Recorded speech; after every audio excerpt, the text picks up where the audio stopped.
Hello, and welcome to the Cheat Sheet. This is the week where Liverpool realized that they no longer have anything to play for, but it is your English Premier League show. My name is imploded, and I've got Dean and AB with me to discuss all the things that have happened this week in the Premier League. Manchester United somehow found a way to get the best out of Paul Pogba. Newcastle have pulled away from just like that car speeding away in the background. Have pulled away in the relegation battle, and so we find ourselves in a situation where we're going to ask ourselves later on what happened, what went wrong with Spurs, and also what's going on with Liverpool. But before we continue, please do like, subscribe, follow us on these various platforms, and also like and subscribe to the YouTube channel. So now, gents, how are you doing outside of the football? Dean, how are you doing? Yeah, outside of football, great. I mean, it's been a great time if you just forget about Sunday afternoon. But as we've said time and time again, your football results determine your mood, and that is absolutely shocking. So outside of football, great, but I wish I'd never watched football ever and I didn't get impacted the way I do. But unfortunately, we do. And AB, on the other side of that defeat, finally a top 6 opponent defeated. Well, I mean, yes, I was having a really bad day. And then I had lunch, and then suddenly, the second half of the day, I just turned things around. And I feel like I've been doing that really well of late. So I'm just going to leave that at that. It's just like a little metaphor there. No, otherwise things are good. Yeah, it's a good day. United are playing. Just rub it in, AB. Rub it in. I mean, look, we suffered early in the season. We suffered really badly, I must say. Cyrus is saying to you, Dean, it's rough out there, man. It's pretty rough. Don't worry. You could understatement of the year, Cyrus. Understatement of the year. It's just so funny that you are having the worst time, and Arsenal's still behind. It's still a couple of points below you, and I'm still very comfortable in my skin. I thought you'd get used to this by now. There's the hope, and then there's the disappointment, and then you just get over it very quickly. So, gents, there's one thing I want to talk about quickly. We saw the return of Alan Saint-Maximin. I was really happy for Newcastle with him coming back, helped them pull away from the relegation battle. Now they're 6 points ahead of Fulham, and then 2 points away from further away from what's that other team? West Brom, and then obviously Sheffield's going down on 14 points. How are you characterizing that relegation battle? Is it over for the other teams? Or is there a way that Fulham can come back? I know they play Arsenal this weekend, so it could be a possible 3-pointer for them. But because we haven't spoken about the relegation battle that much, but now all of a sudden Newcastle a month ago looked like they were going down, and now pulled away. Well, yeah, I mean, look, Arsenal were an average team until they faced Spurs, and then they realized, hey, we actually can play football. So again, Spurs just inspiring the hope of the useless. But no, I think from our point of view, Newcastle have pulled away for sure. I think getting that draw against Spurs and then getting the win over the weekend obviously helped them a lot. And both teams kind of have a fairly tough run in. I mean, Newcastle still got City, Arsenal, Liverpool to play. Fulham still also does. Can't exactly remember their fixtures, but they don't have an easy run in either. But Fulham's got United, Chelsea, and they've got Arsenal on the weekend. So it's not easy for either team. And I think Scott Parker's men did try. They did put up a bit of a fight. There was a period there where it looked like they might be able to kind of come to the good and put up a bit of a fight. But I think it's a case of a little bit too little, too late for Fulham, and I think the bottom three, the way it stands now, will be the way it's going to end. Unfortunately, because I think Fulham are a great team. I think they offer a lot, or they definitely bring a different element to the Premier League, and playing at a place like Craven Cottage it's got a lot of history in it. So I think players enjoy going there. So it will be sad to see them go down, but at the same time, 3 teams have to go. So Well, yeah. So Cyrus says that It's not a battle. It's a race to the championship. I don't see any of the bottom three surviving.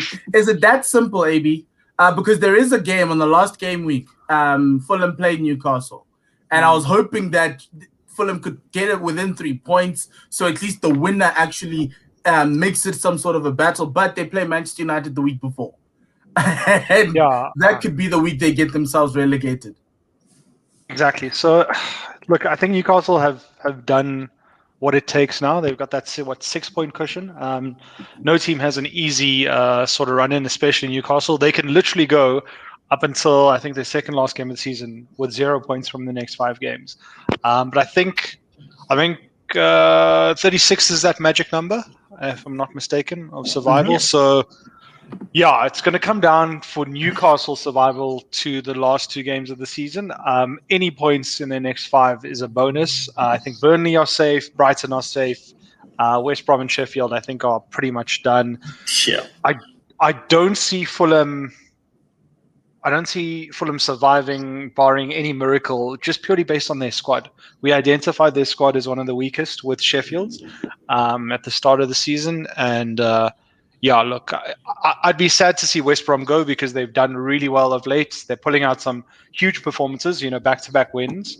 But I think it's a little bit too little too late for them. Although from an FPL perspective, maybe you can invest players. We'll chat more about that later. But yeah, it's just everyone's got tough fixtures. Everyone plays Liverpool, Arsenal, United, City. It's not good at all. And with their competition playing for Europe places, it's not attractive. Yeah. If, however, they were playing the likes of the Leedses, the Wolves, the Palaces, guys whose season are done, it'll be a different story. But yeah, no, I think Fulham are done, and I think Newcastle have just survived. So let's move on to the topic of the day. That was just our relegation special. Spurs somehow found a way to implode within 3 months or 2 months. I don't know. In December, Christmas, they were top of the log. It was great. It was beautiful. Now they're on this massive slide all the way down the table. Also looking at a season without Europe, and I know Mourinho is going to try and somehow get a Europa League spot to make so that there's some sort of success. The Carabao Cup is next week. That's a possibility for a trophy to try and help them lick their wounds. Dean, I'm going to allow you the space, the floor. What went wrong? 2 years ago, we went wrong. Where we fired Poch. Simple as that. That's where Spurs went wrong. I think, and I've seen a lot of comments being made, but I think Levy sat there and he said, okay, we've lost 7-2 to Bayern. We need to get a coach in here that knows how to win, that wants to win, that's won before. And he's fired Poch, brought in Mourinho, and it's been, there's obviously been glimmers of hope, and I've sat here and I've been like, oh wow, Mourinho's the best. He's, the second coming, but it's just not. And I think that's being found out very quickly in a short amount of time.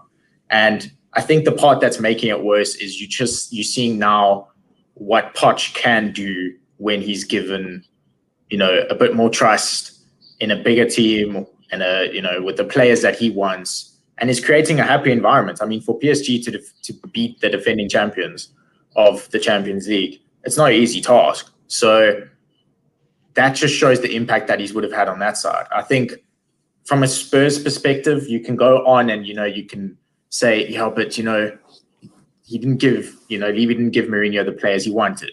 You look at that defense, it's a shambles. But at the core of the team is not happy. And you can see that throughout on the pitch. You can see that off the pitch. I mean, the post-match interview after Sunday, I thought Son was going to start crying the way that he was talking about the game. And it's like it's created this, it's almost a depression around the team. It's like nobody really wants to stick around. And, if there's so much talk, Kane's going, Son's contract was being renegotiated a few months ago. Now there's talk of him going.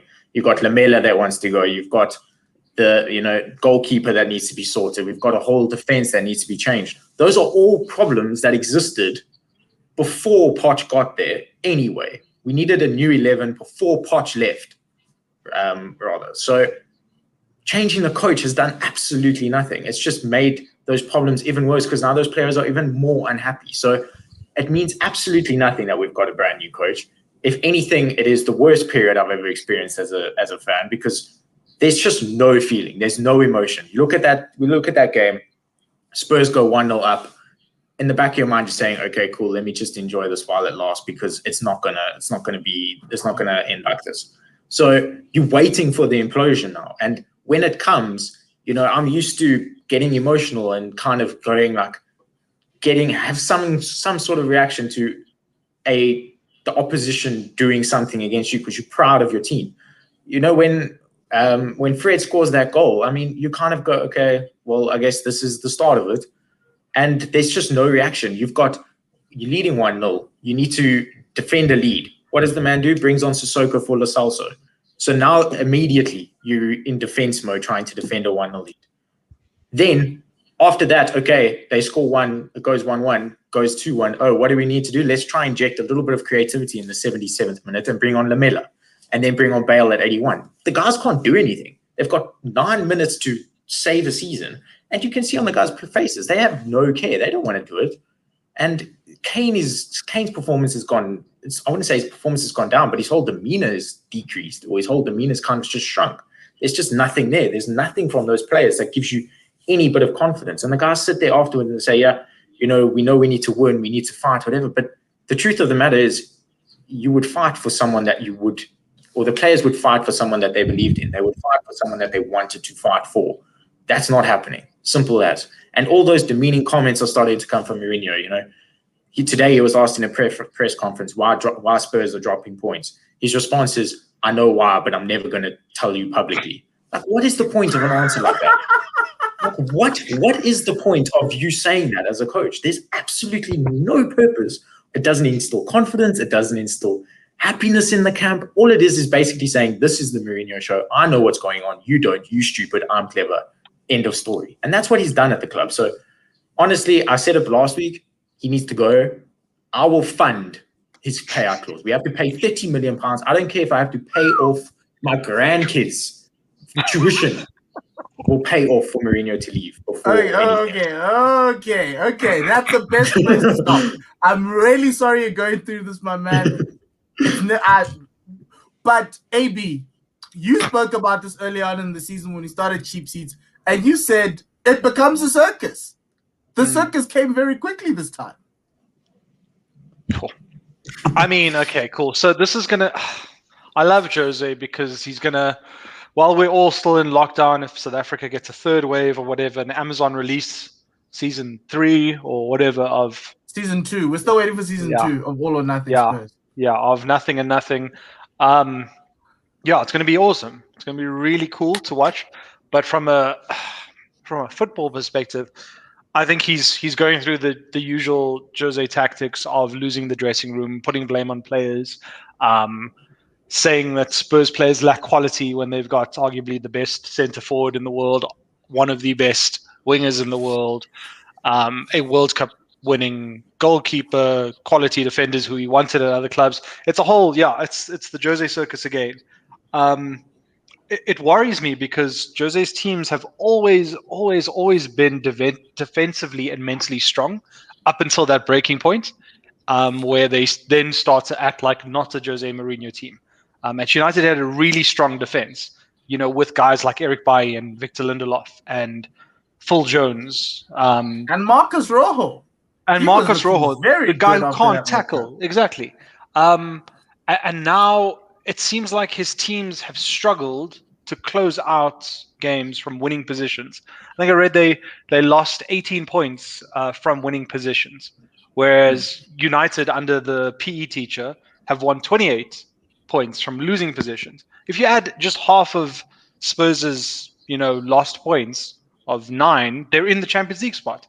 They're right up there. So it's mentally really draining on players when that happens. And as Dean said, is it a case of the players not being simply good enough or not wanting to play under this philosophy, especially from Poch? Going from Poch to Mourinho is it's horrible. So usually you go from you go from a Mourinho style coach to a Poch style coach not the other way around. I can't imagine guys like Son and Kane are happy. Yeah, because obviously Mourinho is more defensive, and you can see it this season. And in the game where they played you, that first match, because it's a contrast between the 6-1 and what happened on Sunday, and in the game where they played you, they were just defensively strong. Their head games were they were focused. Even when they conceded, they were still in it. And Højbjerg looked like the signing of the season, and he was just blocking everything. And back then, Kane and Son were willing runners. All of a sudden now, a couple of months later, a couple of injuries later, they're not so much willing runners. You kind of need to work more offensively to try and give something to them to make them play, rather than playing with 7 defensive players and the 3 up front, or 6 defensive players and the 3 up front. And I think that's where I think Mourinho, because the one criticism for Arsene Wenger was Arsene Wenger never did team tactics on other teams. He always said we're better than everyone else. So he never adjusted his system. He was like, you go out, express yourselves, you guys are good enough to win. Whereas Mourinho comes in on the opposite end and goes, no, we only do team tactics. We do everything that's going to stop the opponent, but we don't look at our side and say, what can we do to beat them? What are their weaknesses from a defensive end? It was always trying to stop the other team from scoring, and then there's always that you just have the quality to score. And I think the players at Spurs are tired because you've got a younger team. It's not a very old team. Yes, Harry Kane's been in the business for a very long time. You've got guys that you need to develop, and I don't think Mourinho's a developing coach. And I think that's where the situation came in, is that at Chelsea, he was managing guys who had won World Cups, guys who had been there before. Even in his first Chelsea stint, he had guys who had been there. Makelele came from Real Madrid. He had he got Carvalho back in, guys who were veterans who could do this. John Terry was always there. Lampard had already played a couple of years in the league. So they didn't need to develop. It was just putting them together, and they kind of had the mentality. The Spurs team was still considered pretty young in terms of everything else, even though Harry Kane has played for like 5, 6, 7 years in this league. And so that was my issue with Mourinho. And what you got to see here is that guys like Lamela there are players on the Spurs squad that are not Mourinho guys. Lamela's not a Mourinho guy. He's just too flashy. And the bench necessarily, I think he probably would have needed a little bit more experience on the bench to kind of help him out. But I'm just disappointed that it's just imploded. It's just in the space of like I don't even think it's 18 months yet. And it's just fallen apart. But the other question is, and this is what I want to ask you, Dean, do your better players, Son has value in the market, Kane has value in the market. Mourinho being fired could either do what it did to Manchester United, take them into a deep rebuild and get them 2 years to get out of this, because obviously they had to shed off a lot of wages and let players go. On this end, I feel it can't. Does it feel like to you as a Spurs fan, it's either Mourinho or it's either Kane and Son or the other better players? So if Mourinho stays, Kane and Son will go. If Mourinho goes, Kane and Son might stay, depending on who you hire. Or do you think Daniel Levy might just be like, you know what, let's just cash in on everybody else and start afresh?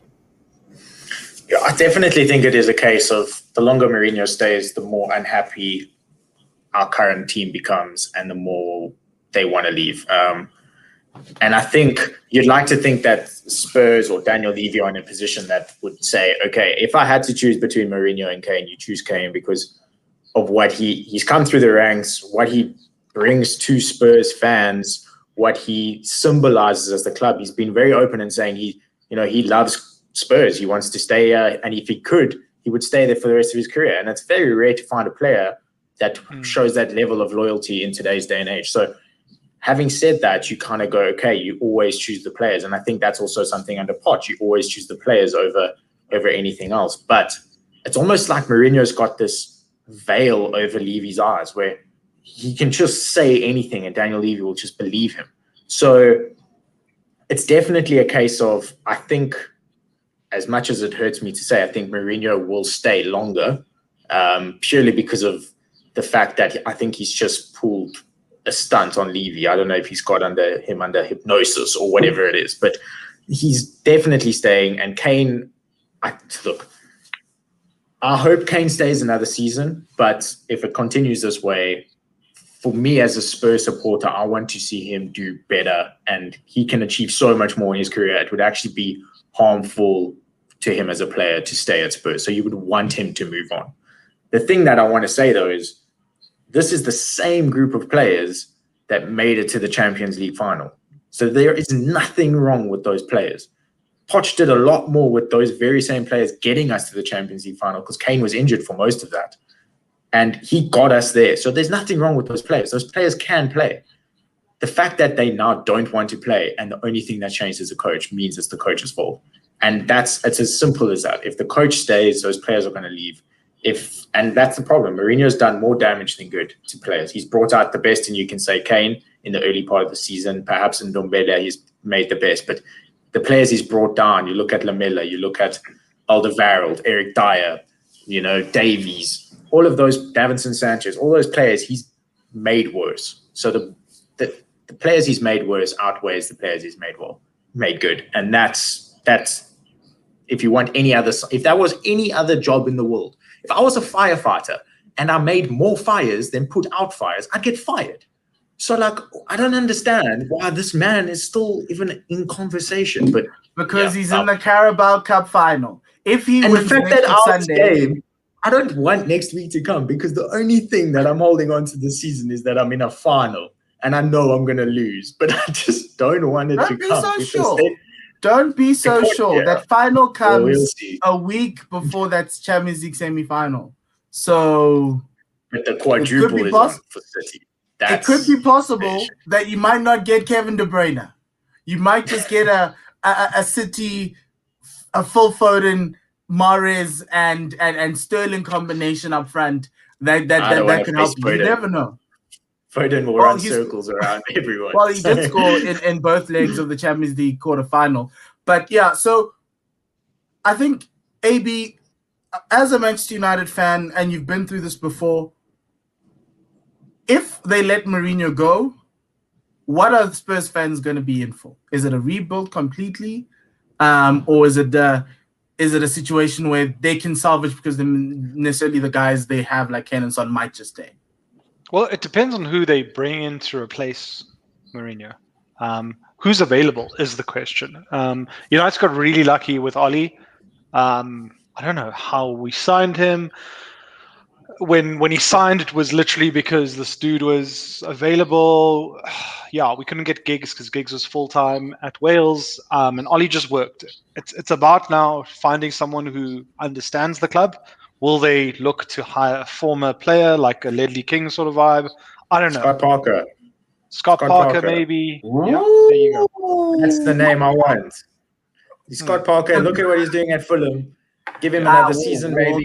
Hold on. The nice thing though about the Spurs sort of setup is they haven't signed Deadwood sort of Ivan Perisic sort of Mourinho players. They've got good. Yeah, I remember Ivan Perisic played for you guys. Remember, yeah. No, he didn't play for us, but Jose courted him for an entire summer and then he didn't come. Okay. They didn't sign the sort of David Moyes, Fellaini players. But you signed Di Maria, you signed Romelu, you signed... No, Di Maria was under Van Gaal, but Romelu was a Jose player, but then didn't fit Ole's system for reasons that I'm upset about, but I'm getting over it slowly.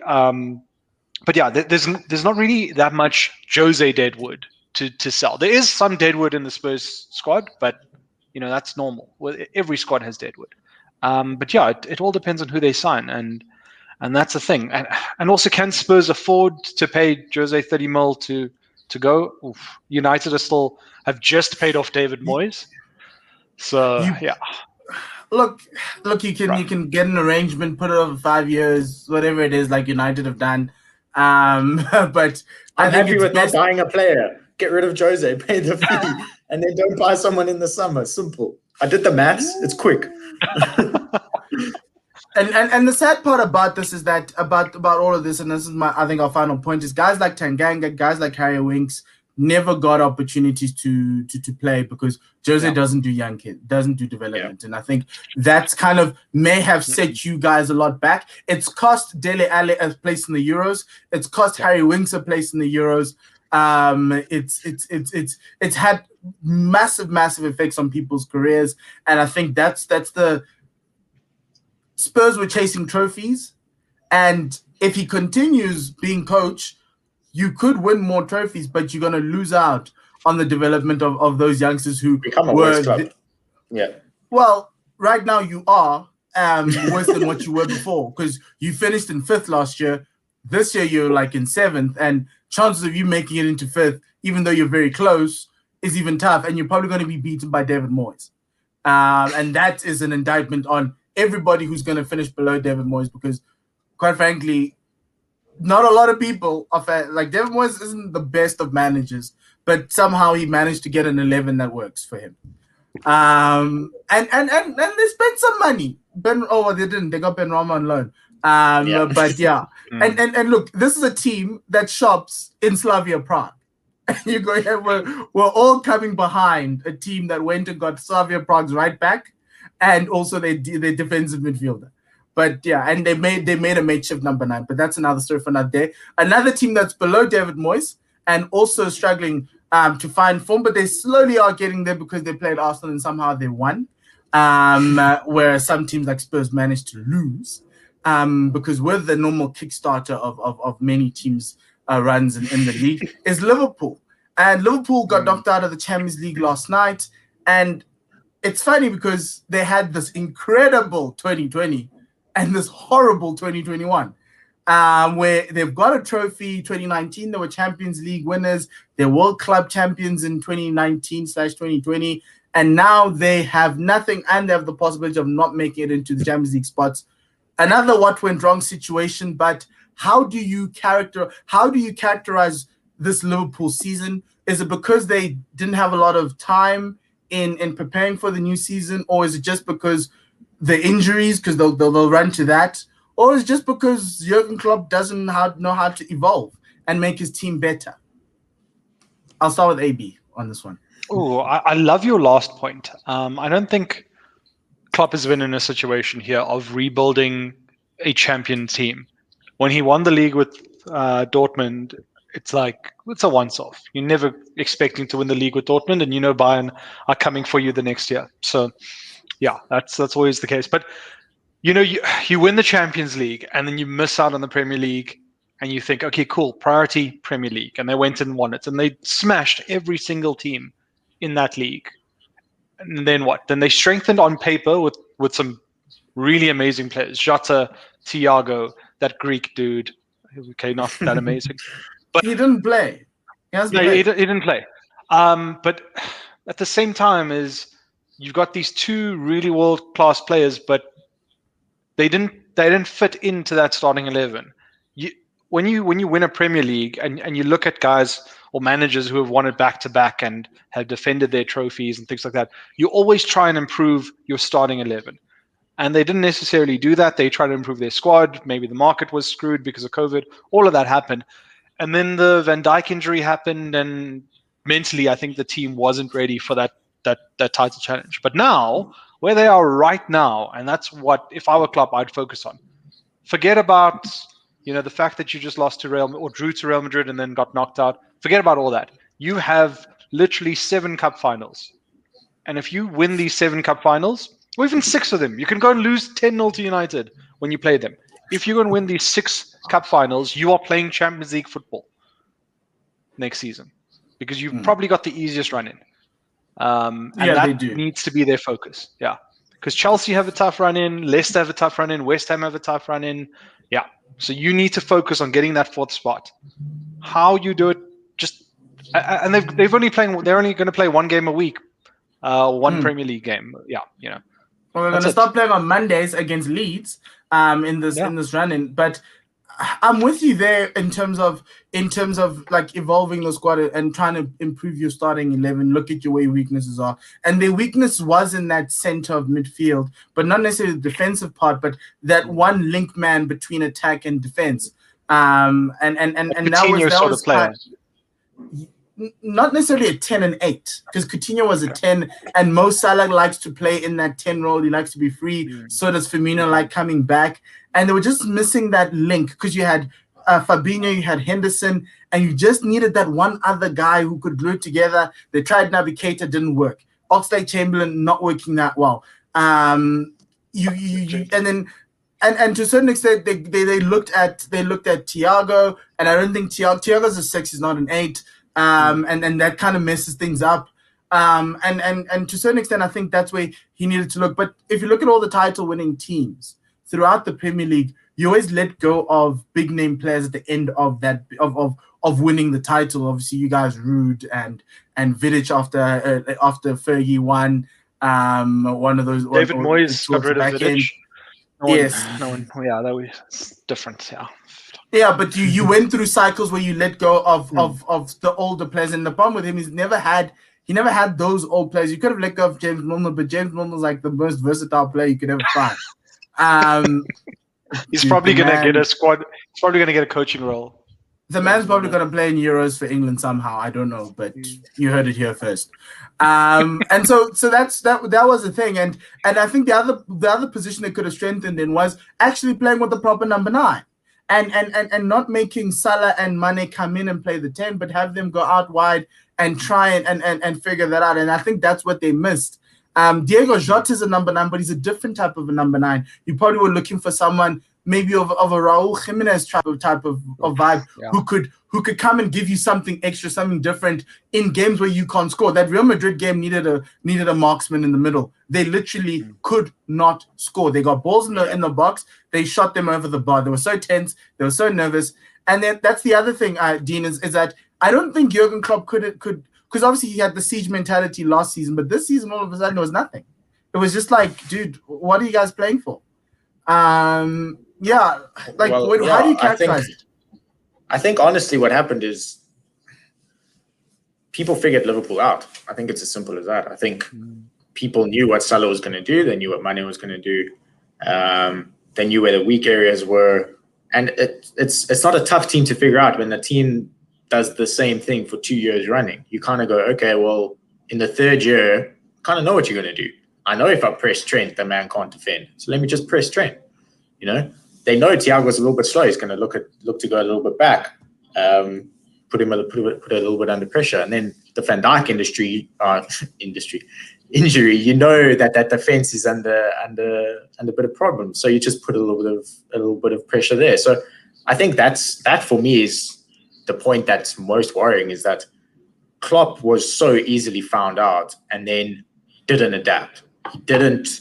You know, they bought Jota, and it took them a while before Jota started, getting into the team and making a more regular appearance.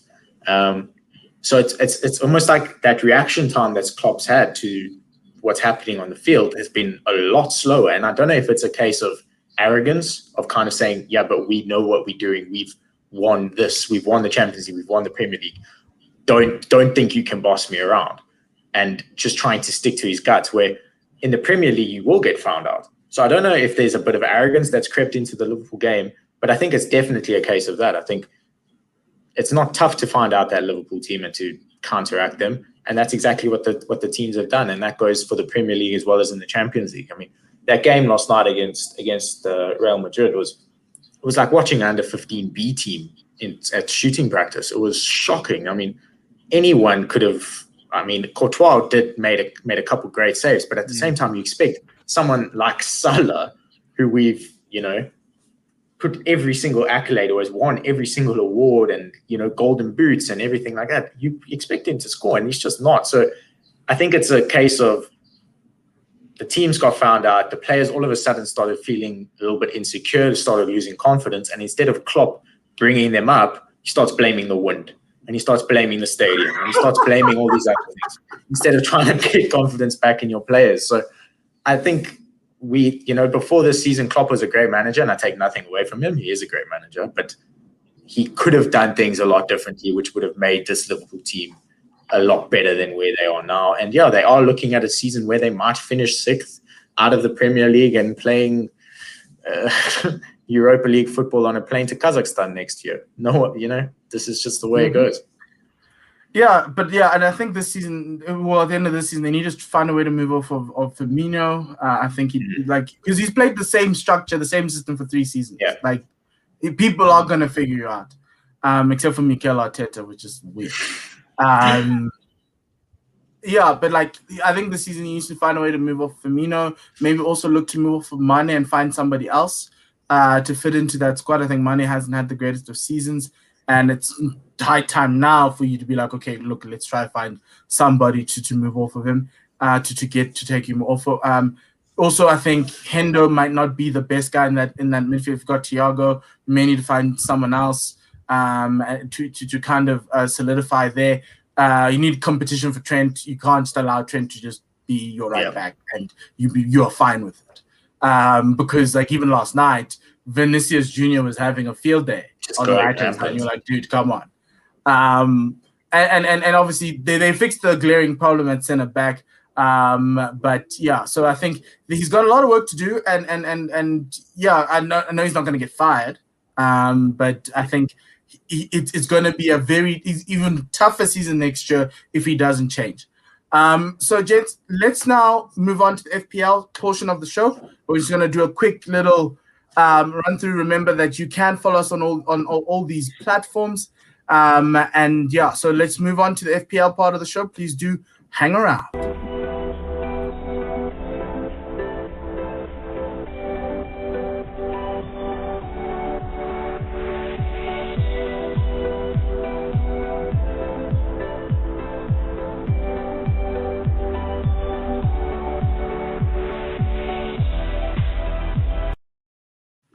And so we're back for the FPL portion of the Cheap Seats. This is the Fantasy League portion of the show, your weekly Fantasy Premier League show, where Dean and AB, who are pretty much probably top 100 in the world, can tell you what they're doing with their squad detail, with their squads, the captaincy, the picks, and all of those things. And I just come in with my random picks because I'm like 1 million, whatever it is. And counting with a little bit of change. And this is an interesting week. It's game week 32. Spurs play twice. And Crystal Palace doesn't play, so all the Tyreek Mitchell owners, if you still have Tyreek Mitchell like me, make sure he's like the last player on your bench. Game week 32 window closes tomorrow evening. Spurs play on Friday night against Everton, so that's the first game. So remember, Friday is the deadline. So you've been warned, you've been noted, you've been told. So now, gents, how was game week 31? Terrible. Absolutely shocking. I'm below average for the week. Finished 39, average was 41, and Dallas 17 points on the bench. I think that's the part that kills. Dallas 17 points on the bench. I was thinking, maybe I should take a 4-point hit and bring in Lingard for Souček. Didn't do it. Obviously, Lingard has a blinder. It's, everything. Literally, I was sitting on 30 points before that Everton-Brighton game, hoping that Ben White did something, and luckily he did. If it wasn't for Ben White, I would have been nowhere. So nothing but red arrows for me this week, unfortunately. AB, how was your week? So I was above average. I got 61 points, but Dallas on the bench again, 17 points. I'd be top of our log if it wasn't for him. And guess what? He's going to be on my bench this week as well because, that's what normal people do. He's playing against Liverpool. Leeds plays Liverpool, yeah. Actually, I'd take a flyer. I'd take a flyer on straight Dallas. If the first game of the season is anything to go by, that's the reason why we all have Dallas in our teams. So I had an okay week. I didn't get a 58. I didn't get a 39. I was I think about a 55 or something. But yeah, Stuart Dallas really came through. He was on my bench, but luckily for me, KDB didn't play. Ruben Diaz didn't play. So hey, let's walk in. Stuart Dallas. So I was really, really lucky there to get through. I'm slowly moving up. I'm in 9th in the log. So that was pretty cool. And yeah, so that's what it is. So this week, let's go through our picks. Everybody picked Kane as captain, so that's a surprise, because Spurs played twice. Before we go in, is there an option for Son as captain if anybody has Son? Yes. 100%. Well, Definitely think so. Although you don't actually know if the man might burst into tears on the pitch if we play the way we were. So maybe stick with Kane. But I think any of those Spurs players, I think Kane and Son are obviously the top, and those are the guys that will play. But who else would you captain at Spurs outside of the two?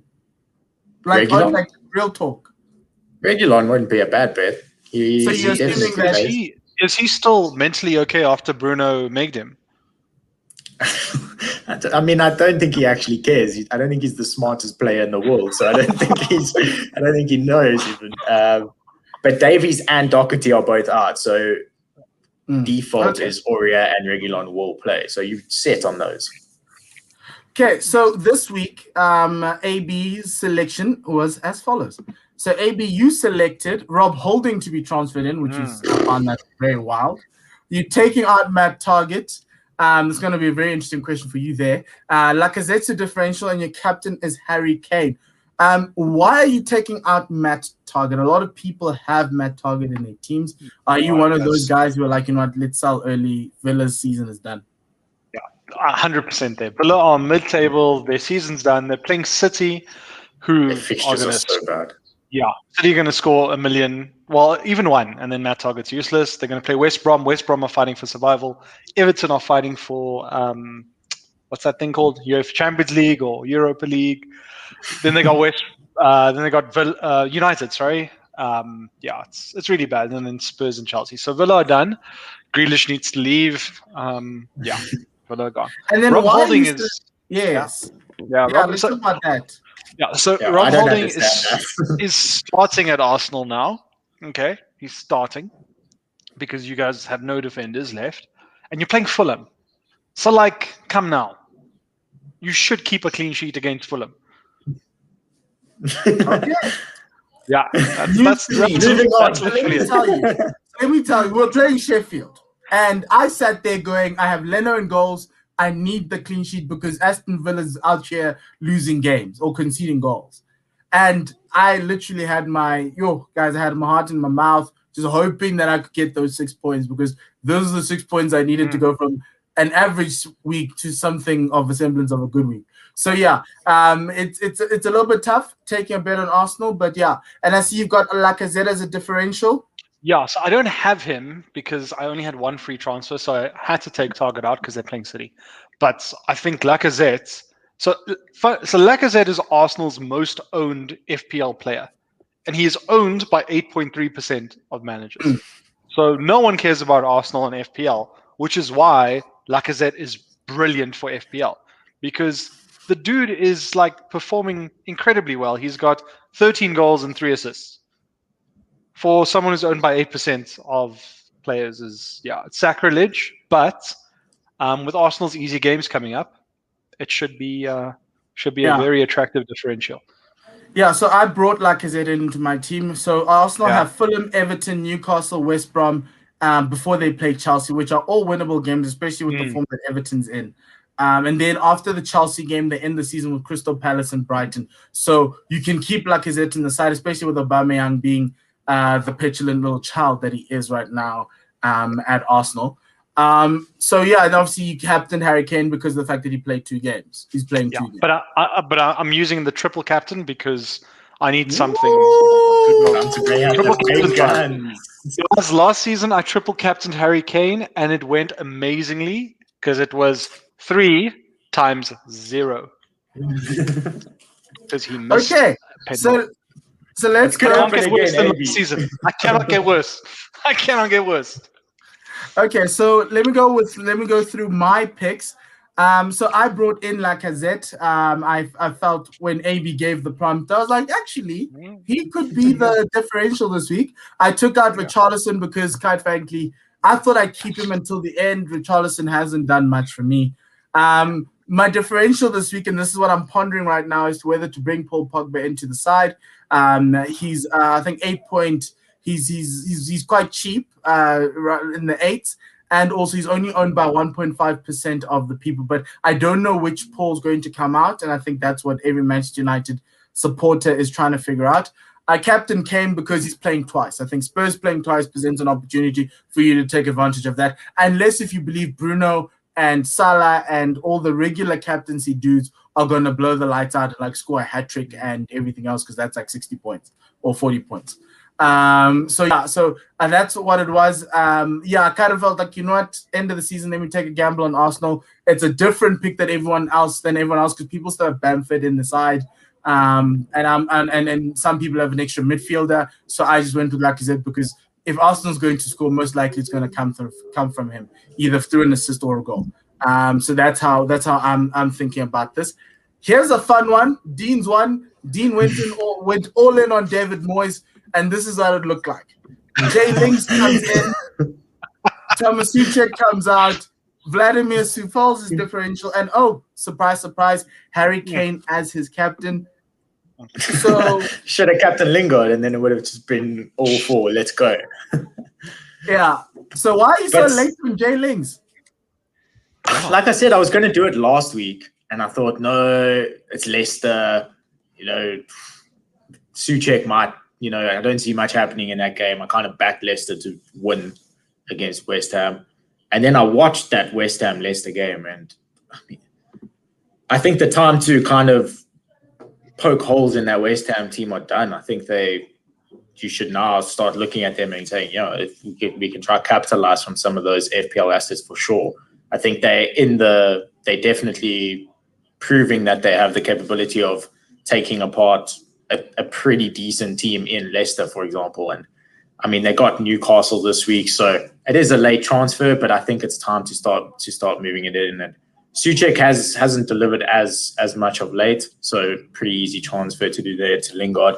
And then Sufal, West Ham's clean sheet record probably isn't that great.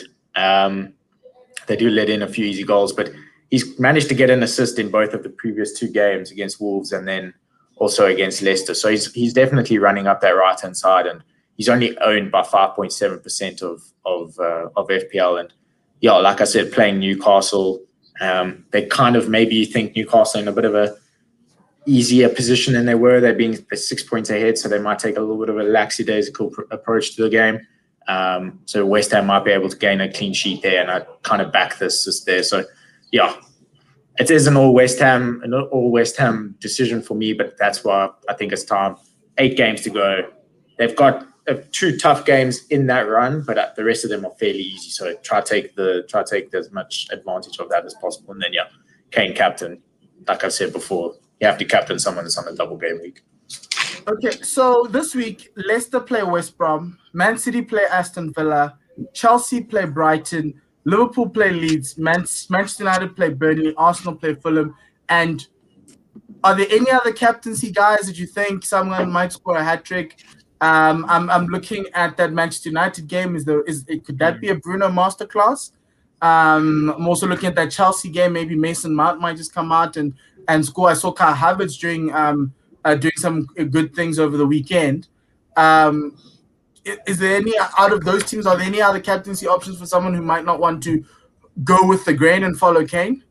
Ooh, I think Jota might be a good call. I mean, they're playing Leeds, and if he plays, Leeds put up a good fight against City, but you also kind of look at that and you say that's a once-off. So I think a Liverpool attacker there might be able to do something just because Leeds' defense isn't that great, but kind of a big shot if you take someone other than a Spurs asset. But there could be a call in there. I think Mason Mount is a good differential shot against Brighton. Chelsea got the wind in their sails. Any City player, I think City want to come back with a really positive result against Villa. They can't afford to drop points again. Because if City lose and United win, squeaky bum time, guys. It is squeaky bum time. I'm surprised none of us have chosen. I saw United fans drawing resemblance between this season and 2012 and saying, but if they lose all their games and we win all our games, we can win the league. And you're just kind of going there. How deluded are you? Like, how deluded are you as a fan? Exceptionally deluded. I would actually hesitate to go with any United players as captain, barring Bruno, because Rashford might not play today. He might not play on Sunday. Yeah. Because the other thing for Aston Villa that's in Aston Villa's favor is the fact that Manchester City could have another Champions League hangover like they did last weekend. And this time they actually went to Dortmund. They actually weren't playing at home. They were in Germany, and they come out on the weekend, and they weren't great. So that's an interesting one, because obviously Riyad Mahrez had to come on and try and spruce up the game in Germany this in the midweek. So that's another interesting one. I'm still keeping my Villa attacking assets because I kind of feel like maybe something might come up. But yeah, I'm honestly considering letting go of any City defenders right now because of this rotation policy. The deeper they get into Europe, and you've got Carabao, you've got all these things. Ruben Diaz might just not play in the Premier League, because in the Premier League it's pretty much signed, sealed, delivered. Unless Manchester United want to believe that something else could happen. But we got nothing else going on, so we may as well. Are there any other fixtures that you're looking to where you're like, there's a player of mine where I'm hoping to get some points here? I've got Christensen, so I'm hoping for a Chelsea clean sheet. And it's against Brighton, so, they don't really score that much. I think the big thing is, I think over the next few weeks with the teams that have got a decent run in, I think guys should try to focus on improving their defense, because I think a lot of the defensive options that we've had previously are kind of now got bad run-ins, like Target, for example. Villa's got a terrible run-in. You also look at something like Leeds, so even Dallas, although Dallas does play that little bit of a midfield role, his run-in is bad. So you kind of look at those teams, and it might be a time, as bad as I might say, Trent could look as a decent option coming into the rest of the season. But again, it's 7. I think he's still 7 mil on FPL. So don't know if guys want to spend that much on a defender. But if you look at that run, you kind of think, he's too expensive, though. He's just too expensive. But if you've got the money, you can put him in. The other thing is that next week, Kane and KDB and Son will not be available for the next game week. So that's another wrinkle in all of this. We're going to have to find a way to get rid of our City and Spurs assets, because they're playing in that Carabao Cup final. So it's just making it a little bit interesting and intriguing, because you have to get Spurs assets in this week. But then, Nick, you're going to have to find a way to let them go. So, yeah, so that's going to be an interesting one to watch out for. But I think that's where we're going to probably end it now, gents. Thank you very much for joining. To everybody who is listening and watching, thank you very much. Please remember to like and subscribe on the YouTube channel. Have a great game week. Enjoy the football on. I know Dean's going to enjoy it because Spurs play twice. Not enjoy it, actually. Boy, you got it wrong. It's the worst week of football in my life. Where's the international break? Well, that's not coming anytime soon, my friend. That's all I need. Thank you very much for joining, and everybody else for watching. Have a great week. Have a great time watching all the football. We'll be back next week with another episode of the Cheap Seats for myself, AB, and Dean. Goodbye, good night, and lesale kakahiso.